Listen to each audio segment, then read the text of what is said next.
Good evening, welcome to Reality Check, a program which often brings you very hard-hitting stories on what's happening in politics and social culture and all that sort of a thing. But today, we're going to be discussing something a little different. And that, of course, is the launch of the iPhone 10. And you could actually say this is a sociological phenomenon in itself, because the amount of interest that you have for the Apple launch events, this is like a 1.5 hour to 2 hour commercial essentially for Apple, which everyone seems to follow with so much attention. It's streamed live everywhere, and then look at it, you're having major flagship shows like this sitting and discussing that particular phone a day later. But that's just the way popular culture is, and there is a lot to talk about here.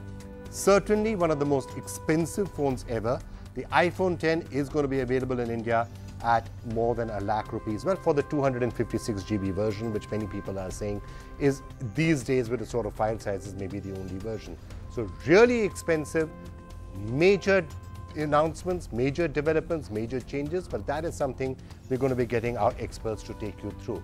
So let's just first, before I go any further, quickly bring you a quick snapshot of some of what we heard from Apple yesterday at the launch. And remember, there was a watch launch, there was the iPhone 8 launched, and rarely has there been a product in the history of Apple which has had its thunder stolen so quickly.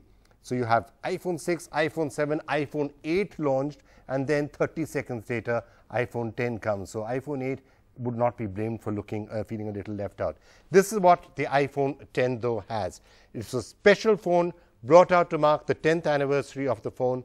No home button, replaced by a different way of actually navigating on the screen directly. A big screen. That screen is perhaps one of the most important and the most key elements of this. It's also a key differentiator from the iPhone 8 itself. A very powerful chip, and we're going to be talking about that with neural networking built into it, which means there's facial recognition. You can unlock that phone merely by looking at it. Now, you could say that's slightly dangerous. Can it be hacked by somebody putting a photo? But unlike what many other phone companies have done, in this particular case, it cannot be fooled even by somebody wearing a mask.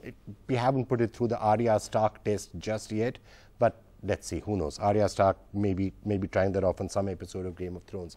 Two major variants, but price in India, and that's the final thing I'm going to talk before I get in the experts, 89,000 for the 64 GB version, 1 lakh for the 256 GB version. Pre-orders in India from October the 27th, and sales will begin from the 3rd of November. This is how some of these features were brought to everybody at that event yesterday. Let's just show you a quick glimpse. This is iPhone 10. It is the biggest leap forward since the original iPhone. And to tell you all about it, I'd like to invite Phil back up. Phil? Thank you, Tim. It has glass on both the front and the back, using the same super strong formula as iPhone 8. It's engineered to be water and dust resistant at a microscopic level. It comes in two beautiful finishes, space gray and silver. iPhone 10 has an all-new display. It's called the Super Retina display.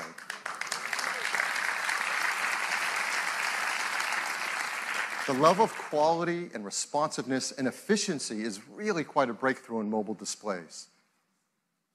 To start with, the Super Retina display is 5.8 inches on the diagonal. So now, when you want to go to the home screen, you simply swipe up from the bottom and you go home. With the iPhone 10, your iPhone is locked until you look at it and it recognizes you. Nothing has ever been simpler, more natural, and effortless. All right, so now let's do a reality check on the iPhone 10. Is it as good as people say it is? Why did Apple mess up the launch from the point of view of all of those leaks? Remember, if there was slightly less excitement yesterday, it's because just about everything about this phone and about all the other announcements were known before. When Steve Jobs would come on stage, most people would never have a clue as to what he was going to say, including when the first iPhone was announced 10 years ago. Nobody had a clue. What was it going to be like? What would it look like? What would the features be? Yesterday, everything was known. So what can be done about that? Are there other phones that are equally good or better and at a much lower price point? And is there revolutionary technology in this? And therefore, are there features in this that will set the stage for the future of the smartphone? And let's remember, this is an important question because the smartphone at the end of the day is the most beloved of devices for just about everybody whom we know. So 3 of the top tech experts I know joining us on this: Prashantha Roy, head of NASCOM Internet, and of course been there on every Gadget Guru jury that I can care to think of. So it's a privilege to have you with us. Kamaljeet Bedi, my partner in crime for more years than I care to remember, CTO NDTV Convergence, but of course managing director at Red Pixels, which is basically Gadget 360. So been doing a lot of work on this. And Ivan Mehta, associate editor, Killer Feature. Been looking at many of those leaks in the past. Can I start off by doing what we typically do in a budget on a scale of 1 to 10, iPhone 10? Prashantha? iPhone 10 would be, you know, maybe hitting a 9, and especially because of the price. I mean, who can resist a 1 lakh rupee Apple phone? Are you being sarcastic or are you being serious out here? Well, you know, I know people who would love to buy it, and mainly because it's 1 lakh, and they probably ask their kids in the US to bring it back at 60,000 or whatever it is. But I think it's a great aspirational phone. So they covered all bases yesterday. Hang on. You're right now dissing Apple really badly. If you're saying the only reason for somebody to buy that phone is because it's 1 lakh rupees, then you're putting it into the Nokia Virtu. I mean, you're not putting it into various other phones. No, it's a little better than the Virtu. I think it's a little better in, let's say, return on investment, etc., than the Virtu. But of course, the Virtu was an awful phone. What are you saying? Before somebody from Apple comes and puts out a supari on you. I mean, the Virtu was, the only reason to buy a Virtu was because it was priced high. This is great, but I wouldn't spend my money on it. I might for the 8 if I look at the camera and really see how much better it is than the earlier one. Okay, so but you'd give it a 9 for the price? Well, you know, I'd give it a 9 for the aspirational stuff that they've done. It's a really cool looking phone. It's probably the sexiest phone out there today. So all of that, okay. But I'd still not spend my money on it. Sexiest phone aspiration, he'd give it a 9 for. Kamaljeet, would you? Yeah, so I would give it 7 out of 10 right now. But the thing with Apple devices, it's mostly with the experience. So we have not held the phone in the hand. We don't know how good the Face ID and some of the things we're going to talk about today, how well they work. So 7 out of 10 on specs, on the price versus what features it has. But let's see. I think you're knocking off some points there. I mean, let's face it.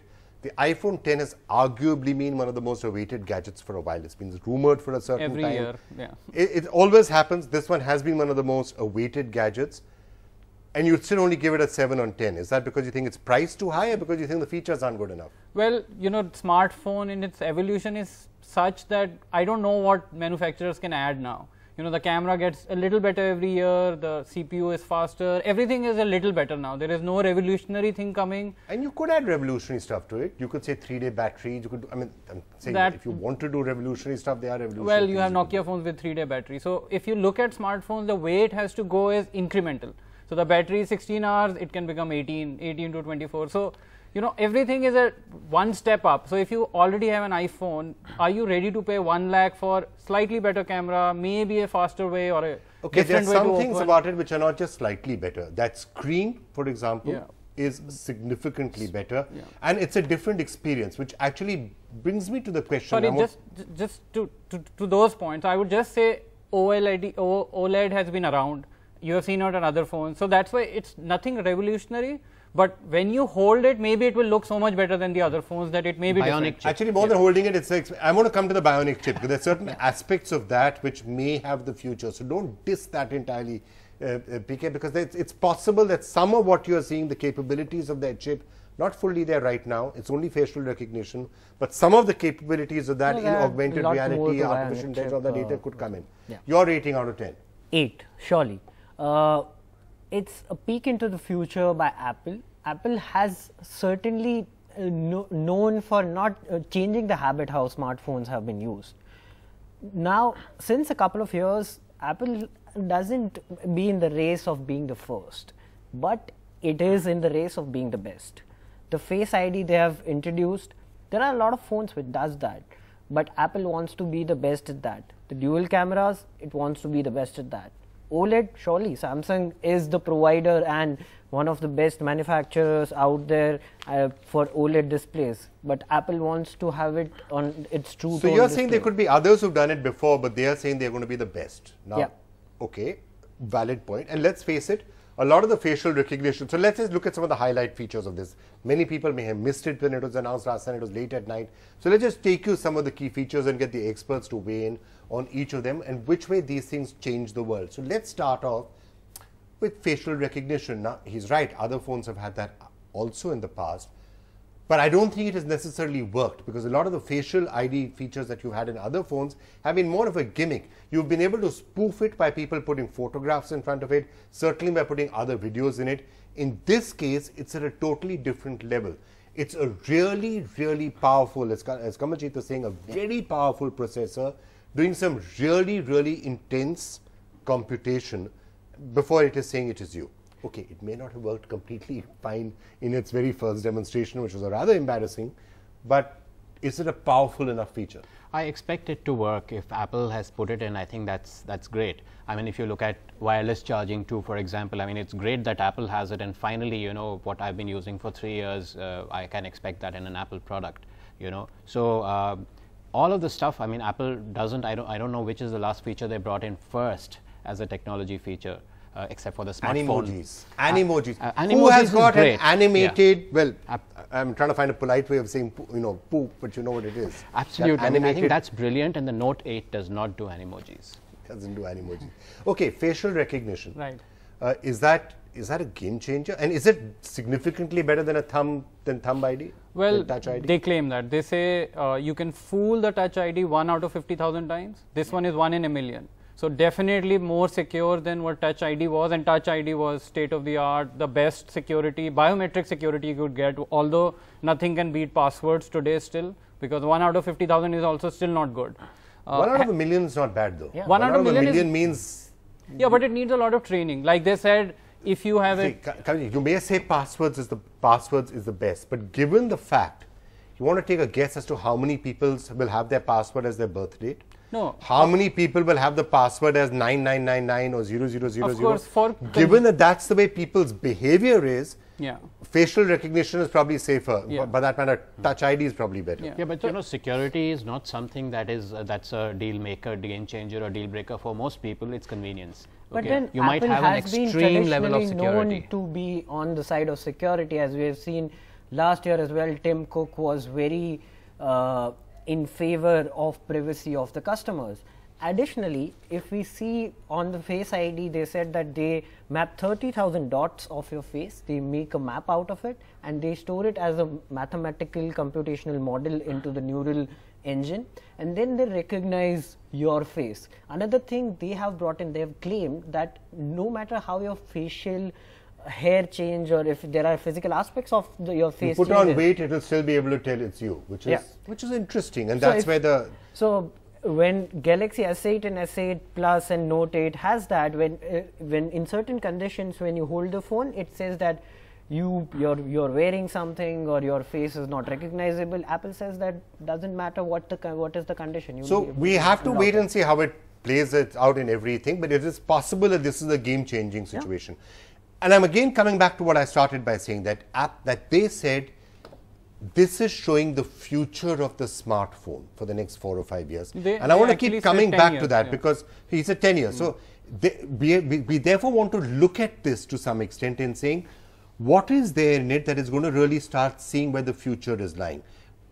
And I'm going to come to some of the other aspects, which are wireless charging, for example. One of the biggest pain points that people have right now is very simply having to charge that phone every single day. Wireless charging, they're saying it's a new ecosystem coming, and are we going to soon reach a position where in every restaurant, every place that we go, now that all iPhones are going to be having it, or large number of iPhones are going to have it, you're going to just get used to being able to top up your phone very simply by just placing it on surfaces that will charge it. Right. Is that something we are going to get used to within a couple of years? I believe we will. I use wireless charging regularly in office. Wireless charging doesn't work as fast as quick charge or any of it. In fact, works at about 1/3 the speed. But I think it's important to have in every high-end phone today. And I'm just surprised Apple took so much time. I'm glad they have finally put it.